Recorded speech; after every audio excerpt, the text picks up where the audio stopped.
Good afternoon. Can you raise your hand if you are a food delivery rider?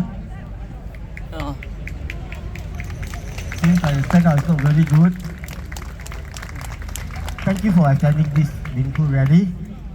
Today I would like to talk about the three main issues that riders face, some solution and how we can work towards achieving them. Firstly, the fare has been decreasing while the cost of living has been going up. Formerly, when Uber Eats was around, we earned a decent income. But over the years, our income has been reduced to maybe half of what we used to earn. The cost of living has gone up together with the latest hike in GST. Once there was a rider that got an order of only $2 in fare. Is our labor really so cheap and was less than a hamburger in McDonald's? Oh. It would therefore be reasonable to request for minimum fare guarantee per order at $6. That is not inclusive of the calculation of mileage from rider location to restaurant and consumer. It should be added to our fare like taxi driver. And also for the waiting time. Most of us riders, when we arrive at the restaurant, sometimes the restaurant will tell us we need to wait half an hour before the order is ready. Since the taxi drivers and PHV are getting the compensation for every 15 minutes block, I think it should also apply to riders. And for midnight surcharge, I think it should also apply to us riders. Because in the F&B industry, who want to work the midnight hours?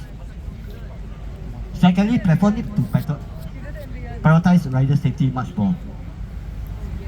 Many of us have been assigned incredibly heavy loads to deliver and endangering us on the road as we lose balance.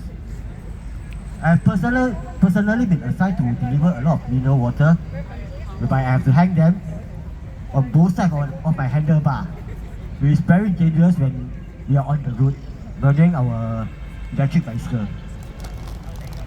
Platform expect us to make multiple trips to the customer, but they only pay us a single fare. Shouldn't the delivery be calculated based on how many trips you make to the customer location? I think that would be fair. Moreover, they should come out with a payload of not more than 8 kg for rider, which I think is reasonable. Riders should also not be penalized for not accepting an order during adverse weather. Whereby it's raining heavily, some platforms, when they are on shift, they have the AR and CR system, which I think they could do better by being flexible.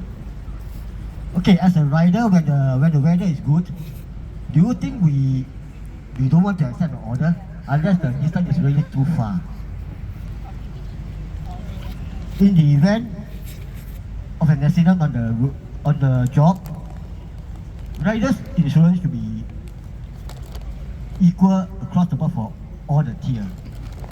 Last year, I was a GrabFood rider and I was hospitalized for 36 days due to an accident. And when I tried to claim from Chubb, their insurer, they refuted the claim based on the ground that I didn't meet the tiering system. Basically for me, tiering system is something like modern slavery. They should not do that. Because when you want to offer any insurance, it shouldn't be based on a tier. You can be a cleaner, you can be a supervisor, you can be a manager in a company. But the insurance should be given equally regardless of your rank in the company. During the 36 days, I lost quite a lot of income. I even went to MOM, and MOM asked me to refer back to Grab. And Grab has replied to Chubb, their immediate insurer, that I'm not eligible for the claim, which I think is not fair. But after the incident, starting this year, Grab has revised their policy. It covers all tier, but at the same time, those riders that join us, that join them, they need to hit a certain trip before they are also entitled for the full claim. If I'm not wrong, those that started recently, the lowest tier, they can only claim for 40% of loss of income due to hospitalization.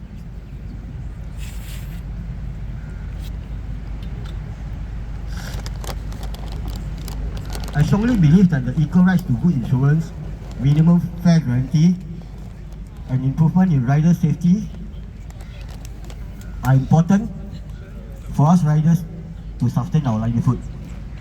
No one should have to pay for accidents they get into while making platforms money. Most importantly, no one should unnecessarily get into accidents in the first place. And everyone deserves to be able to live a life where their basic needs are met. So how much longer we as riders expect the platform to exploit us until we see the fare getting much lower? It is clear that our fares are getting very lower, that the platform are maximizing their profits.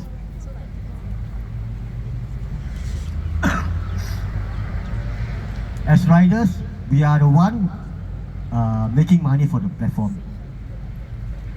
Just imagine if one day we decided to turn off our app together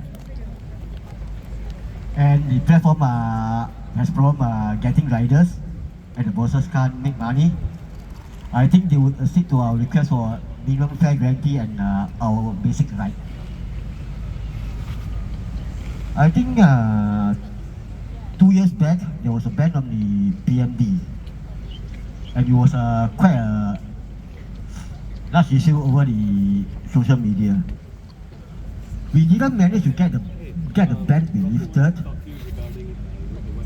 but an association was founded by NTUC to look into the riders issue, which I think maybe more policies will be coming out soon, but we riders don't know what will be coming out.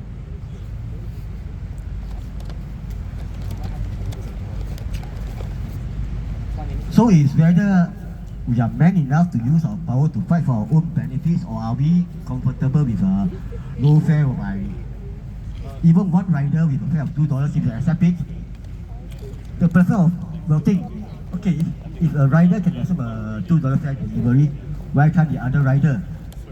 And in the end, they will in turn lower down the fare again to maximize their profit.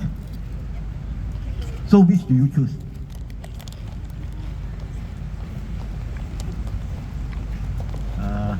I think I will skip the Mandarin version. I think that's all for my speech.